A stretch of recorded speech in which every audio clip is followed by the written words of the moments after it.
Hello everyone, मेरा नाम नासिर नवाज है और मैं ऑस्ट्रेलिया में रजिस्टर माइग्रेशन एजेंट हूँ। आज की जो खबर है वो ये है कि बहुत बड़ी एक डेवलपमेंट विक्टोरिया ने भी ओपन कर दिया सब क्लास 190 के लिए, सब क्लास 491 के लिए।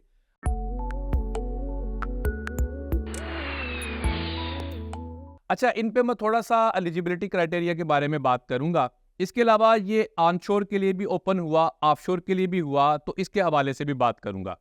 विक्टोरिया का अगर देखा जाए तो अगर 2022-23 वाला जो साल देखा जाए उससे पीछे जो है बहुत ज़्यादा कोई वेलकमिंग नहीं रहा। अचानक से साल 2022-23 के अंदर इन्होंने अपना एलिजिबिलिटी क्राइटेरिया उसको रिलैक्स किया और बहुत सारे लोगों को इन्होंने इनवाइट किया। अच्छा, अब जो साल 2023-24 आ गया, साल 2023 और 24 के अंदर अभी सितंबर आ गया, यानी फर्स्ट क्वार्टर खत्म होने को आया तो इन्होंने अनाउंसमेंट कर दी। हुआ ये था कि बहुत सारी सीट्स एलोकेशन जो हुई 190 और 491 की गवर्नमेंट ने की, फेडरल गवर्नमेंट ने स्टेट्स को वो कम की, जो कि अनाउंस कोटा से बहुत कम थी। अब इन्होंने जब इसको अनाउंस किया है तो मोर और लेस वही इन्होंने रखा एलिजिबिलिटी क्राइटेरिया जो कि पिछले साल में था। इसके अंदर मोटी मोटी बातें ये हैं कि उन्होंने ये कहा कि आपकी उम्र जो है 45 ईयर्स से ज़्यादा ना हो, जो कि जनरल स्किल माइग्रेशन का वैसे ही क्राइटेरिया है। इंग्लिश आपकी कॉम्पिटेंट होनी चाहिए। कॉम्पिटेंट का मतलब ये है आइट्स के अंदर सब कंपोनेंट्स में 6 या पीटी के अंदर सब कंपोनेंट्स में 50, तो कॉम्पिटेंट इंग्लिश होनी चाहिए। इसका मिलता तो 0 पॉइंट है, लेकिन ये एलिजिबिलिटी क्राइटेरिया चाहिए ही चाहिए। या 5 तरह के पासपोर्ट हैं इंग्लिश कंट्रीज के एक स्पेसिफिक, तो वो हो तो आपको ये एग्जेम्प्ट हो जाता है। आपके पास वैलिड स्किल असेसमेंट होनी चाहिए। वैलिड स्किल असेसमेंट क्या है? आप कहते हैं मैं इंजीनियर हूं, ठीक है, लेकिन आपको वो इंजीनियर्स ऑस्ट्रेलिया से असेस करवाना पड़ता है कि आप इंजीनियर हैं, और इंजीनियर्स ऑस्ट्रेलिया आपको स्किल असेसमेंट के लिए लेटर देता है जो कि आमतौर पे वैलिड 3 साल के लिए रहता है। इसी तरह नर्सिस के लिए है, इसी तरह डॉक्टर्स के लिए, अकाउंटेंट्स के लिए, सारी ऑक्यूपेशंस के लिए है। तो आपके पास वैलिड स्किल असेसमेंट होनी चाहिए। वैलिड का मतलब उनका एक्सपायरी ना हुई हो और असेसिंग बॉडी से लिया हो, रेलिवेंट से, इसको आप कहेंगे वैलिड स्किल असेसमेंट। इसके अलावा आपकी जो ऑक्यूपेशन है वो ऑक्यूपेशन स्किल लिस्ट में होनी चाहिए। मजे की बात यह है कि विक्टोरिया ने खुद से कोई नई ऑक्यूपेशन लिस्ट नहीं दी। इन्होंने वही ऑक्यूपेशन लिस्ट को इस्तेमाल किया जो कि medium to long term strategic skill list है। यानी कि 189 के लिए जो स्किल लिस्ट है वही इन्होंने कहा कि भाई हम 190 491 के लिए यही इस्तेमाल करेंगे। इसके अलावा इन्होंने ये कहा कि अगर आपके 4 स्टेप्स हैं इसके अंदर जी 190 के। उन्होंने कहा कि आप सबसे पहले एक्सप्रेशन ऑफ इंटरेस्ट करेंगे। एक्सप्रेशन ऑफ इंटरेस्ट में ऑब्वियसली विक्टोरिया की आप EOI करेंगे। इसके अलावा जो है नेक्स्ट स्टेप के अंदर आप करते हैं ROI, रजिस्ट्रेशन ऑफ इंटरेस्ट। इसके बाद नॉमिनेशन की एप्लीकेशन होती है। इसके बाद जो है वीज़ा एप्लीकेशन होती है। ये स्टेप बाय स्टेप चलता है।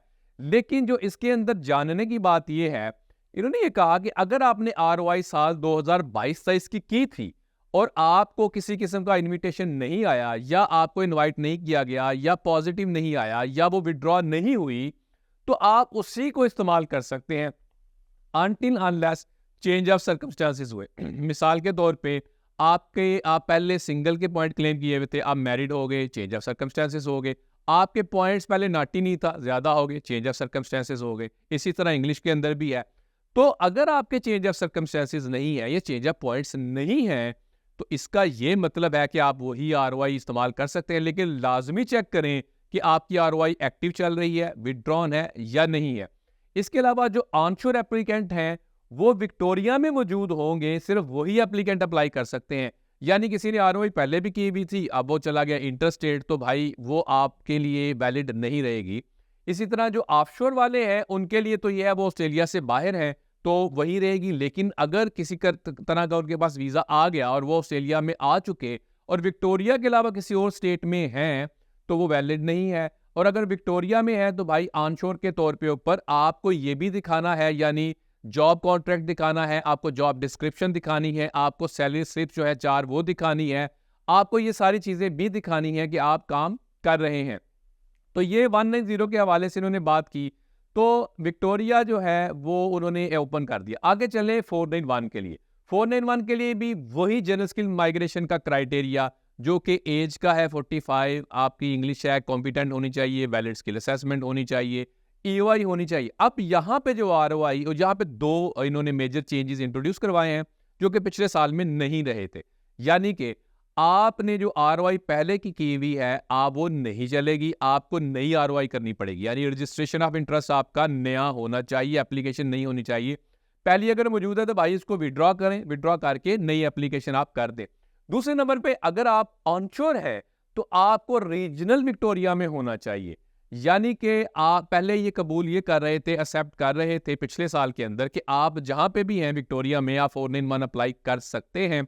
अभी का क्राइटेरिया जो अभी ने अनाउंस किया है वो ये है कि आपको विक्टोरिया के रीजनल एरिया में होना चाहिए और आपको ROI भी नहीं करनी है। तो ये चीज़ों की जो है बड़ा इंपॉर्टेंट बात है कि आपने इसको अपडेट करके रखना है।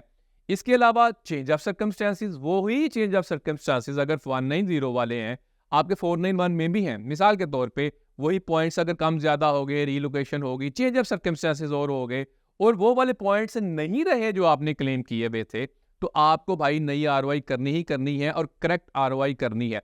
तो ये 491 की इन्होंने बात की। ऑफशोर के लिए उन्होंने ये कहा कि आपको ROI करनी ही है नहीं, तो आपने हमें जाके चेक करना है क्या आपका रजिस्ट्रेशन ऑफ इंटरेस्ट जो था वो सही है या गलत है, ये चेंज ऑफ सर्कमस्टेंसेस होने हैं। ये बड़ा इंपॉर्टेंट फैक्टर है। बहुत सारे लोग मिस कर देते हैं, उनको ये लगता है कि मुझे प्री इन्विटेशन आ गया अब तो मुझे वीज़ा आ जाएगा, तो भाई इस स्टेज के ऊपर भी रिजेक्ट हो जाता है क्योंकि इसमें भी 4 स्टेजेस हैं। Expression of interest, registration of interest, nomination की एप्लीकेशन, यानी जो जो आपने क्लेम किया होता है उसके लिए डॉक्यूमेंट्स मांगे जाते हैं और आपने वो देने होते हैं। और इसी तरह फाइनल इन्विटेशन यानी उसके बाद वीज़ा एप्लीकेशन होती है जो कि डिपार्टमेंट ऑफ होम अफेयर्स के साथ है। इन्होंने ये कहा कि जो लोग ऑफशोर से अप्लाई कर रहे हैं हम उनको प्रायोरिटी देंगे किन किन के अंदर जाके, जो एजुकेशन में या सोशल सर्विसेज या हेल्थ के अंदर है। यानी वो लोग जो इन सेक्टर्स के अंदर काम कर रहे हैं और वैलिडली उन्होंने एप्लीकेशन जो है सबमिट कर दी, तो उनको ये प्रायोरिटी देंगे। ऑफशोर वालों की ये इन्होंने बात की है। अब जो ऑनशोर वाले अभी उस हवाले से उस तरह बात सामने नहीं आई, लेकिन हो सकता है उनको भी प्रायोरिटी मिले। तो ये 190 491 इस हवाले से एक ओवरव्यू है और ये एक माइग्रेशन एडवाइस नहीं है। इसके अंदर ट्वीक्स ये करते रहते हैं, चेंजेस ये करते रहते हैं। आपका सवाल है, कमेंट है, क्यूरी है, आप कमेंट बॉक्स में कमेंट कर सकते हैं। हमें सपोर्ट करने के लिए, हमारे चैनल को सपोर्ट करने के लिए सब्सक्राइब करें। Thank you.